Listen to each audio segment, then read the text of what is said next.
నమస్తే, welcome to Vai news. ఈరోజు మియాపూర్లోని పర్ల్స్ హార్ట్ సూపర్ స్పెషాలిటీ హాస్పిటల్లో డాక్టర్ సాయి చంద్ర మల్లాడి గారితో ఉన్నాము. మరి వారు MBBS, DNB, ortho consultant, arthroscopic సర్జన్గా కూడా ఇక్కడ ఎన్నో సంవత్సరాలుగా తన అపూర్వమైన సేవలను ఎంతో బాధ్యతగా నిర్వర్తిస్తున్నారు.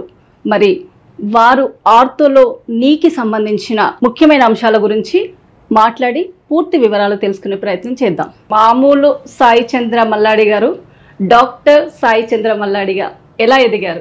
నా పేరు డాక్టర్ సాయి చంద్ర మల్లాది అండి. చాలా మంది మల్లాడి అనుకుంటారు, Malladi. Coming to the point ఏంటంటే, నేను పుట్టి పెరిగింది ప్రకాశం జిల్లా మార్కాపూర్. మా నాన్నగారు పోస్ట్ మాస్టర్గా చేసేవారు. సో ఆయన ఉద్యోగం రీత్యా ట్రాన్స్ఫర్స్ అయ్యేవి చిన్నప్పుడు. అంటే చాలా ప్లేసెస్ కూడా జరుగుతుంది. అవునండి.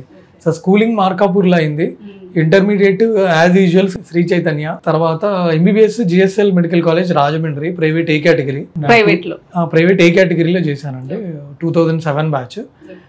డిఎన్బి ఆర్థోపెడిక్స్ 2013 to 16 మ్యాంగ్లూరులో చేశాను, తేజస్విని హాస్పిటల్. అంటే ఎంబీబీఎస్ గా ఎన్నో ఆపర్చునిటీస్ ఉంటాయి. మామూలుగా గైనకాలజిస్ట్ కానివ్వండి, I specialist, so many departments ఉంటాయి. సో మీరు ఆర్థోనే ఎంచుకోవడానికి ఏమైనా ప్రత్యేక రీజన్ ఉందంటారా? నాకు చిన్నప్పటి నుంచి ఆర్థో అంటే చాలా ఇంట్రెస్ట్ అండి. అంటే బేసిక్గా మా ఊరు ప్రకాశం జిల్లా మార్కాపూర్ అని చెప్పా కదా, ఆ ఊర్లో ఎవరు ఆర్థోపెడిక్ సర్జన్ లేరు. అప్పట్లో నేను స్కూల్లో ఉన్నప్పుడు, అట్లీస్ట్ నేను 10th క్లాస్ వచ్చేంత వరకు కూడా ఎవరు లేరు. సో నాకు బాగా అది ఉండేది అనమాట. మా ఊర్లో అప్పుడు ఒక కంటి డాక్టర్, 2 గైనకాలజిస్టులు, ఒక ఫిజిషియన్ డాక్టర్, ఒక సర్జన్ ఉండేవారు అంతే. సో ఒక చిన్న పిల్లల డాక్టర్ ఒకళ్ళు ఉన్నట్టున్నారు. సో నాకు ఎప్పుడు బాగా అది ఇంట్రెస్ట్ ఉండేది, ఆర్థోపెడిక్స్ అవ్వాలి. ఇంకా లైక్ చేతులు కాళ్ళు ఇరిగిన పేషెంట్లకి మనం సర్జరీ చేస్తే వాళ్ళకి మనకు వచ్చే ఆ సాటిస్ఫాక్షనే చాలా ఇదిగా ఉంటుంది. వాళ్ళు జీవితాంతం గుర్తుపెట్టుకుంటారు. లైక్ లిటరల్గా నేను ఎక్కడైనా ఇప్పుడు రోడ్డు పక్కన లేకపోతే ఏదైనా షాపింగ్ మాల్కి వెళ్ళినా పేషెంట్స్, పాత పేషెంట్స్ గుర్తుపడతారు నన్ను. వాళ్ళకి చెయ్యి ఇరిగినప్పుడు, కాలు ఇరిగినప్పుడు, లేదంటే ఏదన్నా మేజర్ సర్జరీ చేస్తాం కదా, సో వాళ్ళకి చాలా రిగార్డ్స్ ఉంటాయి. అంటే మీరు అన్నారు మీ ప్రాంతంలో డాక్టర్స్ తక్కువగా ఉన్నారు, సో ఎక్కువగా లేకపోవడం వల్ల నాకు ఇంట్రెస్ట్ వచ్చింది. అంటే ఆర్థోలో మెయిన్గా చాలా మంది ప్రాబ్లమ్ ఫేస్ చేసేది ఏంటంటే మోకాలకు సంబంధించి. అసలు ఆ పెయిన్ అనేది ఏ వయసు వరకు ఎక్కువగా వస్తుంది? యూజువల్ ఏంటంటే ఈ మోకాలు నొప్పులు ఏజ్ వల్ల వస్తాయి మేడం. ఇప్పుడు 60 ఏళ్ళు 55 ఏళ్ళు వస్తున్నాయంటే మోకాలు అరిగిపోతాయి. ఇప్పుడు మనకి కారు టైర్ ఎట్లయితే ఒక 10 ఏళ్ళకి అరిగిపోతుందో, మనం టైర్ మారుస్తాం కదండి 1,00,000 కిలోమీటర్లకి ఎప్పుడుకో, అట్లానే అంటే అర్థం కావడానికి చెప్తున్నాను. సో ఎవరికైతే 55 ఏళ్ళు 60 ఏళ్ళు వస్తాయో వాళ్ళు నడిచి నడిచి నడిచి నడిచి ఈ మోకాలు జాయింట్ అనేది అరిగిపోతుంది. ముఖ్యంగా కొంతమంది బాగా లా ఉంటారు, లేదా కొంతమంది బాగా ఎక్కువ వర్క్ చేస్తారు, పొలం పనులు కానీ ఎక్కువ మొయ్యడము, లేదా కొంతమంది బోన్స్ వీక్గా ఉంటాయి, వాళ్ళకి ఎక్కువ అరుగుతాయి అనమాట. అంటే ఒకప్పుడు 50 దాటిన వాళ్ళకే వస్తుండే అన్నట్టుగా చూసేవాళ్ళం మనం. బట్ ఇప్పుడున్న జనరేషన్లో 25-30 వస్తే కూడా మోకాల నొప్పులు అని చెప్పేసి వస్తూనే ఉంటారు, చూస్తూనే ఉన్నాం మనం. సో దానికి రీజన్ ఏంటంటారు? ఈ రోజు కూడా నేను కొంతమంది పేషెంట్స్ని చూశాను, యంగ్ పేషెంట్స్కి కూడా మోకాల నొప్పులు. సో యంగ్ పేషెంట్స్లో మోకాల నొప్పులు రావడానికి చాలా రీజన్స్ ఉంటాయి. సో ఇది చెప్తాను చూడండి. ఎలా అంటే, కొంతమంది జిమ్లో జాయిన్ అయ్యామని చెప్పి విపరీతంగా ప్రోటీన్ ఫుడ్ తీసుకుంటారు. సో వాళ్ళలో యూరిక్ యాసిడ్ లెవెల్స్ పెరుగుతాయి, అది గౌట్ అంటాం దాన్ని. ఓకేనా? కొంతమంది పేషెంట్లు ఏంటంటే గేమ్స్ ఆడి కింద పడడం వల్ల ఏసీఎల్ కానీ మెనిస్కస్ లిగమెంట్స్ కానీ డ్యామేజ్ అవుతూ ఉంటాయి కొంతమందిలో. కొంతమందిలో ఏంటంటే కార్టిలేజ్ అనేది మోకాల లోపల కొబ్బరి బొండంలో లేత కొబ్బరి లాగా కార్టిలేజ్ అనేది ఉంటుంది. ఆ కార్టిలేజ్ అనేది అరిగిపోతుంది కొంతమందిలో. సో కొంతమందికి రుమటాయిడ్ ఆర్థరైటిస్ అని ఉంటుంది, అదొక జెనెటిక్ ప్రాబ్లం. ఈ స్మాల్ జాయింట్స్, చేతుల జాయింట్స్ ఇవన్నీ నొప్పులు వస్తూ ఉంటాయి అన్నమాట. సో వాళ్ళకి జాయింట్ పెయిన్స్ అనేవి వస్తూ ఉంటాయి. నేను ఇందాక చెప్పినట్టు యూరిక్ యాసిడ్ ప్రాబ్లం వల్ల, కొంతమంది కాండ్రోమలేషియా పటెల్లా వల్ల, కొంతమంది బోన్స్ వీక్గా ఉంటాయి ఆస్టియోపోరోసిస్ వల్ల. సో ఇవి కామన్ రీజన్స్ అనమాట మోకాలు నొప్పులు రావడానికి. టీకేఆర్ అంటే ఏంటి? టీకేఆర్ అంటే టోటల్ నీ రీప్లేస్మెంట్ అండి. సో ఎవరికైతే ఈ మోకాళ్ళ జాయింట్స్ కంప్లీట్గా అరిగిపోతాయో, స్టేజ్ 4 వచ్చి మోకాళ్ళు కంప్లీట్గా అరిగిపోతాయో, అలాంటి వాళ్ళకి నీ రీప్లేస్మెంట్ అనేది చేస్తాం. అంటే ఇంకా అది లాస్ట్ ఆప్షన్ అనమాట. ఫస్ట్ వాళ్ళు టాబ్లెట్స్ వాడతారు, తర్వాత ఇంజెక్షన్స్ తీసుకుంటారు కొంతమంది, ఇంకా టీకేఆర్ అనేది ఇంకా లాస్ట్ ఆప్షన్ అనమాట. ఓకే, ఇంకా అసలు ఎలాంటి సిచ్యువేషన్ లో దాన్ని తగ్గించలేము అన్నప్పుడు టీకేఆర్ యూస్ చేస్తారు. నార్మల్గా ఇప్పుడు ఏంటంటేనండి, రోబోటిక్ టీకేఆర్ అనేది ఈ మధ్య కాలంలో వచ్చింది. సో ముందు నుంచి రెగ్యులర్గా కన్వెన్షనల్ మెథడ్లోనే మనం టీకేఆర్ అనేది చేస్తూ ఉంటాము. సో సింపుల్ కేసెస్కి రెగ్యులర్ టీకేఆర్ రెగ్యులర్గా చేసే మెథడ్ వల్ల రిజల్ట్స్ బాగానే ఉంటాయండి. రోబోటిక్ టీ కేర్ అంటే ఎప్పుడైనా మనకి ఏదైనా కాంప్లికేషన్స్ ఉన్నప్పుడు అలాంటి వాటికి రోబోటిక్ టీ కేర్ అనేది హెల్ప్ అవుతుంది. అది ఇందాక మీరు మోకాళ్ళు చిప్పలు ఎలా మారుస్తారు అంటే ఏంటని అడిగారు కదా. సో ఏంటంటే మామూలుగా మనకి మోకాలు ఇలా ఉంటుంది కదండి. సో కంప్లీట్గా అరిగిపోయిన తరపుడు ఇలా ఉంటుందండి. కంప్లీట్ గా అరిగిపోయి ఇలా ఉంటుంది. బోన్ రాసుకుంటూ అంటే ఉంటుంది కదా, అది లిక్విడ్ టైప్. సో అది మొత్తం అరిగిపోతుంది. అవును, అరిగిపోయి యా.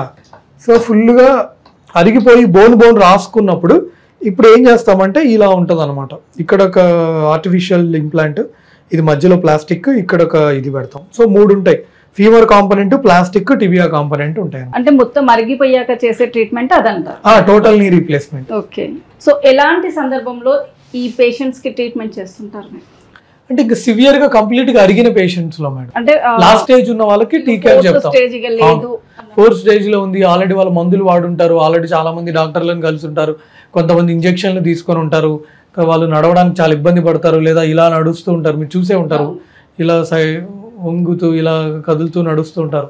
వాళ్ళకి ఇక last option knee replacement. Okay. ఈ రీప్లేస్మెంట్ చేసుకునే వాళ్ళకి మామూలుగా టెస్ట్ చేస్తూ ఉంటుంటాం మనం. సో ఎలాంటి బ్లడ్ టెస్ట్ చేస్తే కానీ, లేదంటే అదర్వైజ్ ఇంకా షుగర్, నార్మల్గా థైరాయిడ్ అలాంటివి కూడా చేస్తారా, లేదంటే ఓన్లీ బ్లడ్ టెస్టులతో వెళ్ళిపోతారు? దానికి మేజర్ సర్జికల్ ప్రొఫైల్ అని ఉంటుందండి. సిబిపి, ఈఎస్ఆర్, ఆర్బిఎస్, హెచ్బిఏవన్సి, LFT, RFT, thyroid profile, lipid profile, viral markers, blood group, Rh typing, PTIR, APTT, తర్వాత గుండె స్టేటస్ ఎలా ఉంది, cardiology fitness, general medicine, general physician fitness, chest X-ray, ECG, echo, ఇవన్నీ చేస్తాం.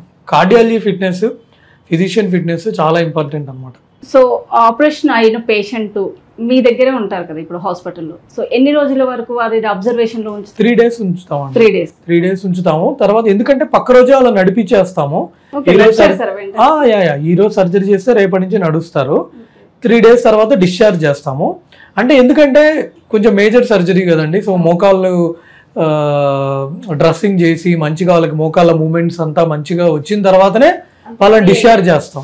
So నడిపిస్తారు ఇక్కడ? అవునండి, నడిపిస్తాం.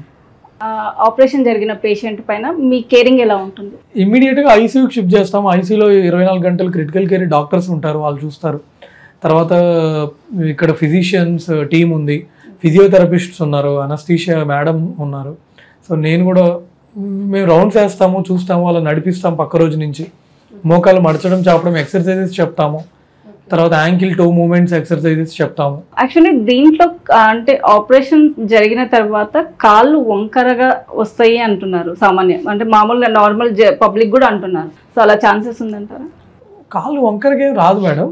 ముందు వాళ్ళకి చాలా కాళ్ళు బెండుగా ఉంటుంది.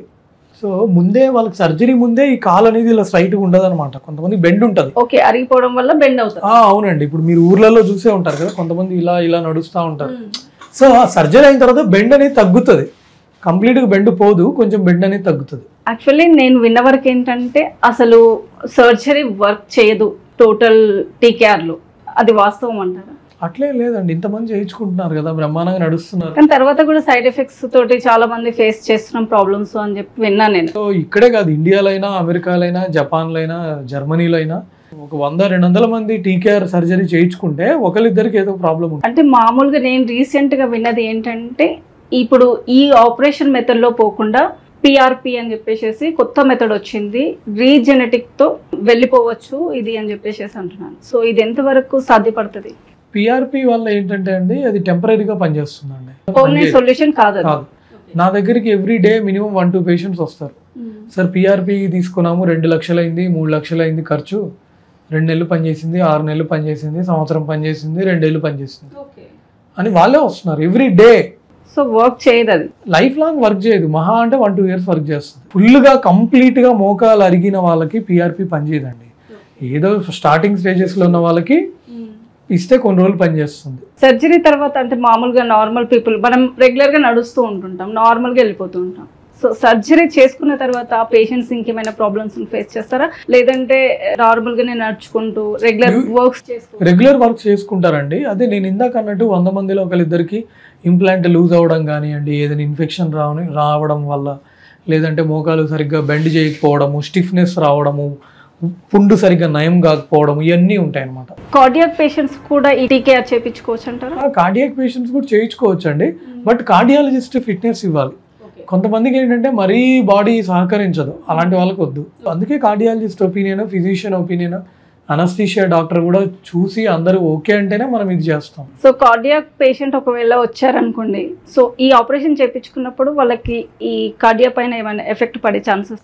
ఇది కొంచెం మేజర్ సర్జరీ కదా మేడం, అందుకనే అంటున్నాను. నేను గుండె జబ్బులు ఉన్న పేషెంట్లకు కూడా నేను చాలా మంది చేశాను. బట్ ఏంటంటే అనస్థీషియా డాక్టర్ గారు చూస్తారు, కార్డియాలజిస్ట్ చూస్తారు, వీళ్ళందరూ చూసి ఓకే అనుకుంటేనే మనం సర్జరీకి ప్రొసీడ్ అవుతాం అనమాట. హై రిస్క్, చాలా హై రిస్క్ అంటే మేము చేయం.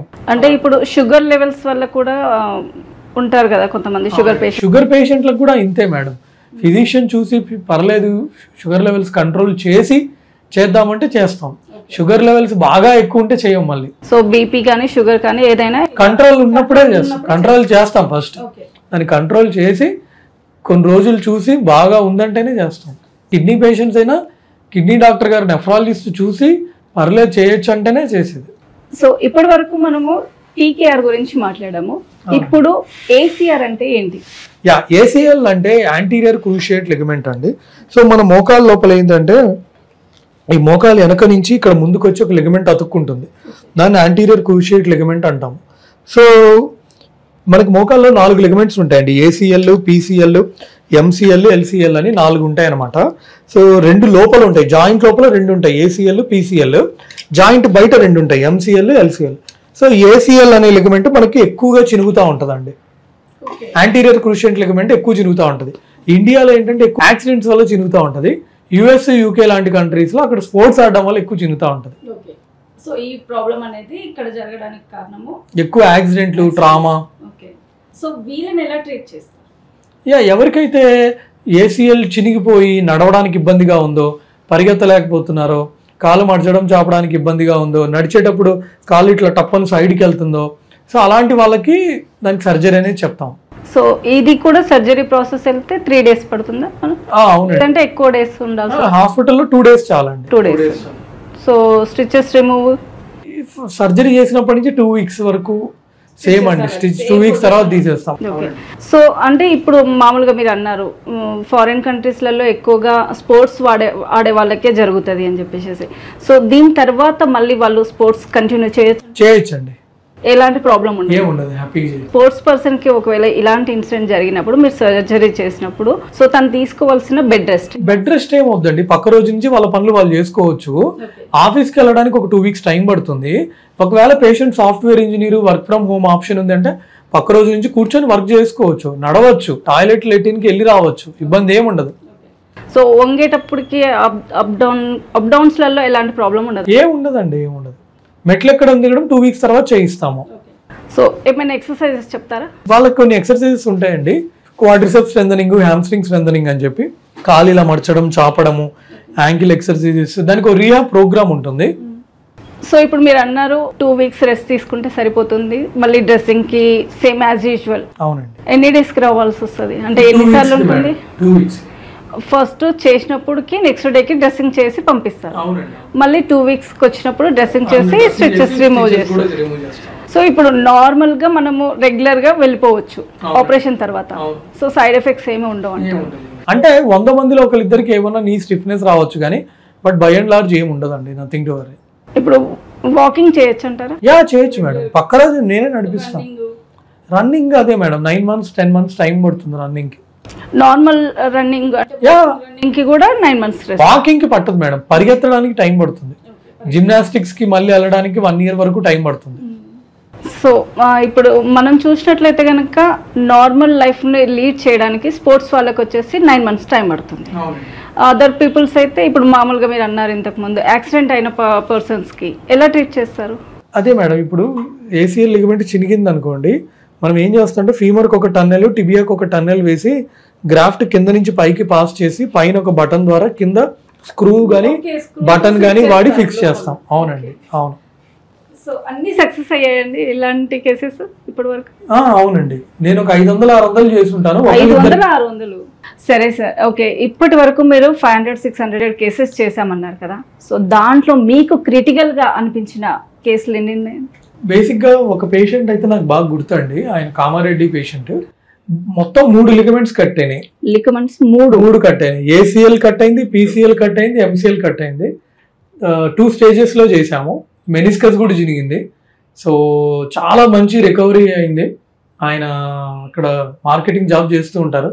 ఆయన ఇప్పటికి కూడా నాకు రెగ్యులర్గా గుడ్ మార్నింగ్ మెసేజ్లు పెడుతూ ఉంటారు. చాలా బాగా రికవర్ అయ్యాను సార్ అది ఇదని.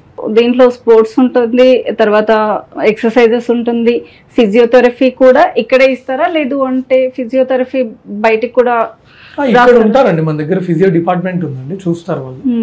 ఓకే, ఇప్పుడు మీరు అన్నారు 3 స్టేజెస్ లో కట్ అయిపోయింది అంటే కంప్లీట్ గా 3 కట్ అయిపోయినవి. 3 లిగమెంట్స్, అవునండి. సో 4 లిగమెంట్స్ కట్ అయిపోయిన వాళ్ళు ఎవరైనా వచ్చారంటారు ఇప్పుడు? లేదు, 3 లిగమెంట్స్ కట్ అయిన వాళ్ళు వచ్చారు. ఏసీఎల్, పీసీఎల్, ఎంసీఎల్, మెనిస్కస్ అంతవరకు. బట్ అంటే 3 లిగమెంట్స్ కట్ అయ్యడం అనేది కూడా మేజర్ ఇంజురీ యాక్చువల్లీ. ఓకే, ఒకవేళ కనుక 4 లిగమెంటేషన్స్ కూడా కట్ అయిపోతే సో దాని తర్వాత నెక్స్ట్ ఎలా ఉంటుంది పేషెంట్ కండిషన్? ప్రోటోకాల్ ప్రకారం వెళ్తాం మేడం మనం. కండిషన్ ఎలా ఉంటుంది అంటే స్టేజ్డ్ బై వెళ్తాము, స్టేజ్డ్ సర్జరీ చేస్తాము. ప్రోటోకాల్ ఉంటుంది, అంటే దానికి ఎలా చేయాలి అనేది ఉంటుంది. అలా దాన్ని బట్టి వెళ్తాం మేము. అంటే తర్వాత రికవరీ అవ్వడానికి కట్ అయినా కూడా 4 కట్ అయిపోయినా కూడా రికవర్ అవుతారు. ఎందుకు? సో అలా అయితే ఇప్పటి వరకు ఎవరు రాలేదు. 3 వరకు వచ్చారు, 3 వరకు వచ్చారు, 4వది రాలేదు. సో సాయి చంద్ర గారు ఇప్పటి వరకు మంచి ఇన్ఫర్మేషన్ ఇచ్చారు, అందుకు చాలా చాలా థ్యాంక్ యూ. సో చూసారు కదా, ఇప్పటి వరకు డాక్టర్ సాయి చంద్ర గారు ఆర్థోకి సంబంధించి మంచి విషయాలను మనతో పంచుకున్నారు. మరొక ఇంటర్వ్యూలో మళ్ళీ కలుసుకుందాం. అప్పటి వరకు చూస్తూనే ఉండండి వాయు న్యూస్.